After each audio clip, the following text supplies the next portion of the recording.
Salut tout le monde, très urgent et très bonne nouvelle depuis la France, la frontière entre le Mali et la Mauritanie, la frontière entre le Mali et l'Algérie. Aujourd'hui, vraiment, il y a de bonnes nouvelles et des surprises. Aujourd'hui, c'est mardi 17 décembre 2024. Au Mali, des opérations aéroterrestres se déroulent à la frontière entre le Mali et l'Algérie, à la frontière entre le Mali et la Mauritanie. Au moment où je vous parle, un des chefs terroristes vient d'être capturé par la puissance de feu de nos femmes. Deuxièmement, je vais lire d'abord le communiqué de l'état-major général des armées. Et après, on va aller en France où la démission du président Emmanuel Macron est en téléchargement.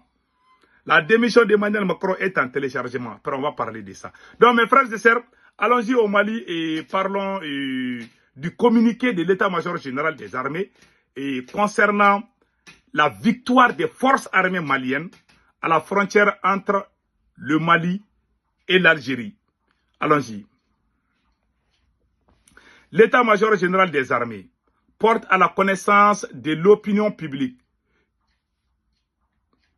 que les unités, que ce 15 décembre 2024, les unités engagées dans le secteur Tagadenyate en direction de Adera Boukan, dans la région de Menaka, ont capturé Ahmad Agdita, un chef premier plan de l'EIGS, un responsable d'un grand nombre d'exactions et d'abus en tout genre contre les populations civiles innocentes et commanditaire d'attaque contre les forces armées maliennes, FAMA, Ahmed Agdita. Après, je vais vous montrer sa photo. C'est un grand bandit, un bandit de grand chemin. Il vient d'être capturé. Il n'a pas été éliminé, il a été capturé vivant. Maintenant, c'est comme ça. Depuis qu'on les a bien frappés à Tenzawatena, on les capture maintenant. Ils ne veulent pas mourir. Et ils ne veulent plus mourir.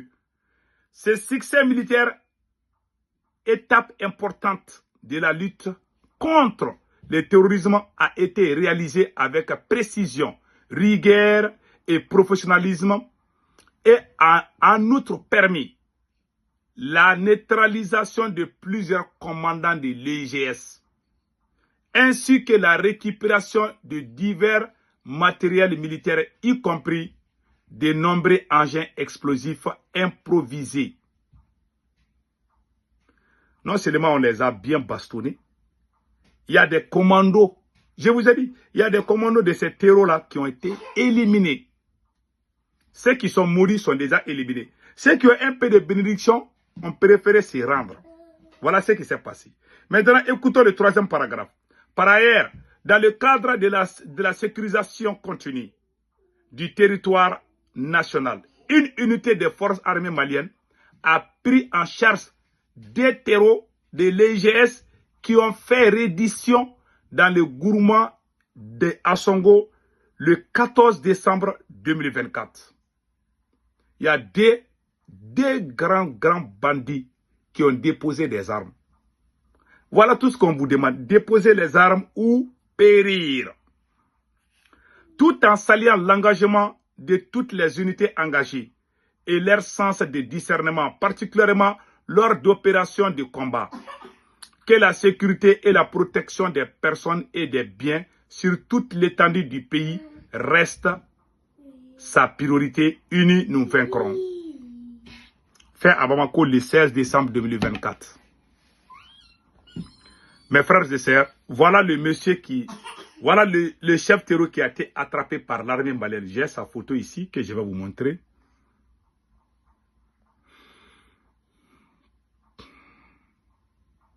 Voilà sa photo ici.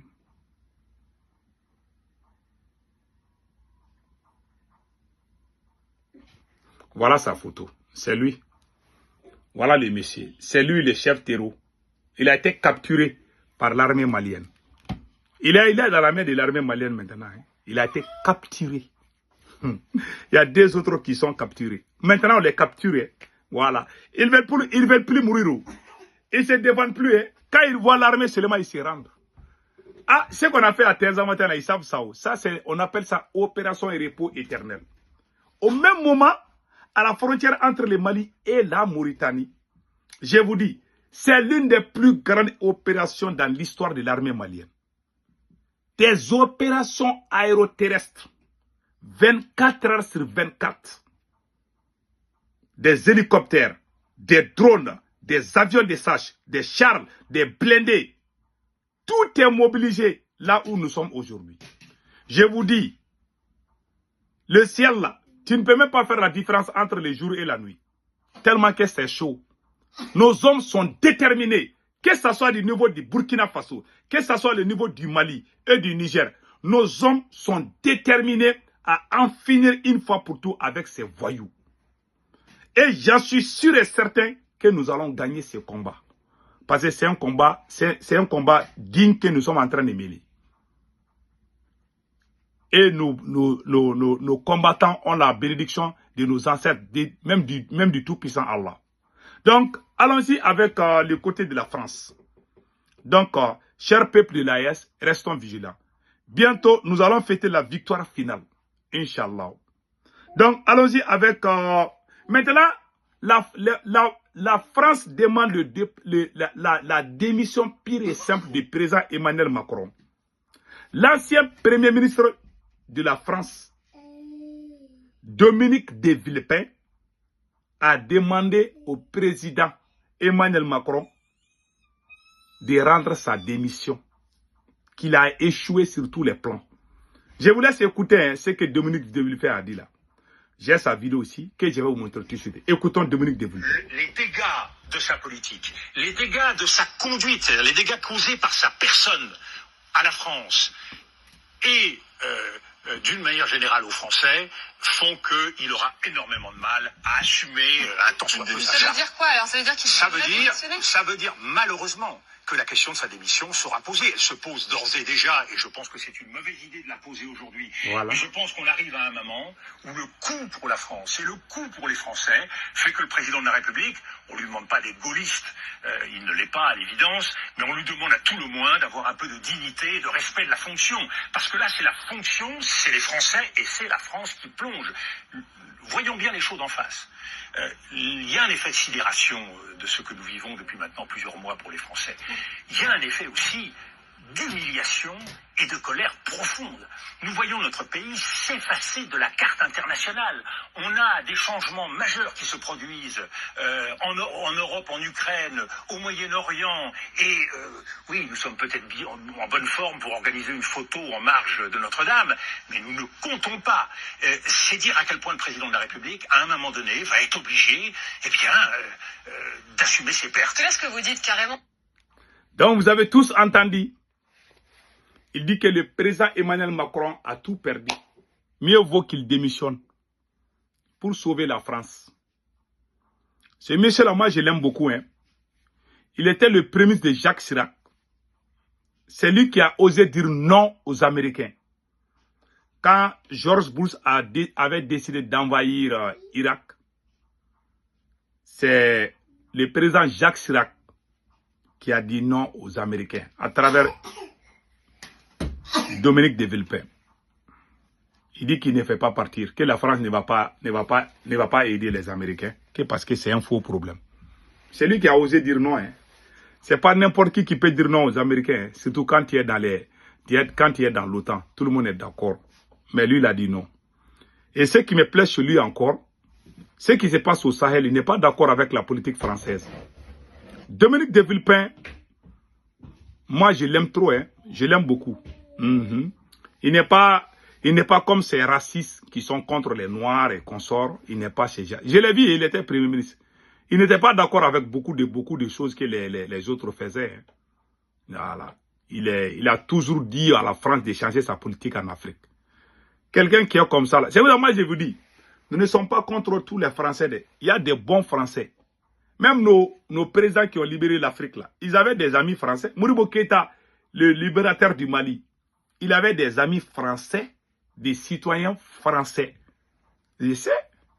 Donc, les gens qui confondent là, on n'est pas contre eux. Mais aujourd'hui, c'est fini pour Macron. Macron est détesté tellement Même les moustiques ne le piquent plus. Les gens n'aiment plus Macron. Macron veut forcer les choses. Donc, quand vous regardez les analyses, ça prouve que les Français ne veulent plus Macron à la tête de la France. C'est ça qu'on voit. Ça se voit, hein. Ça se voit. Et Macron aussi veut persister. Il veut toujours montrer la force. Je ne pense pas que c'est la meilleure solution. Donc, voilà entre autres ce qui se passe en France aujourd'hui. Je vous dis, quand il fait du mal à nous les Africains, là, tôt ou tard, ça c'est le karma. Voilà, ce qui se passe en France aujourd'hui. Ce qu'il a dit, c'est la vérité. C'est une humiliation pour cette nation française. D'après eux, voilà. Donc, c'est entre autres ça. Donc, chers peuples de l'AES, restons vigilants. Nous avons aussi appris beaucoup de choses qui se sont déroulées dans ces derniers temps. Surtout la démission de l'ancien Premier ministre. Et il y a tellement de pression sur Macron. Est-ce qu'il peut tenir ces pressions-là? Donc, voilà les nouvelles d'aujourd'hui. Nous saluons aussi le capitaine Ibrahim Traoré depuis le Burkina Faso.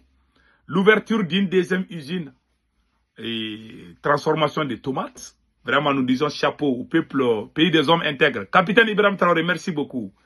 Nous avons entendu aussi que l'armée burkinabé et l'armée nigérienne aussi se sont battues dans ces derniers temps. Ouais, les armées de l'AES là se battent dans ces derniers temps. Hein.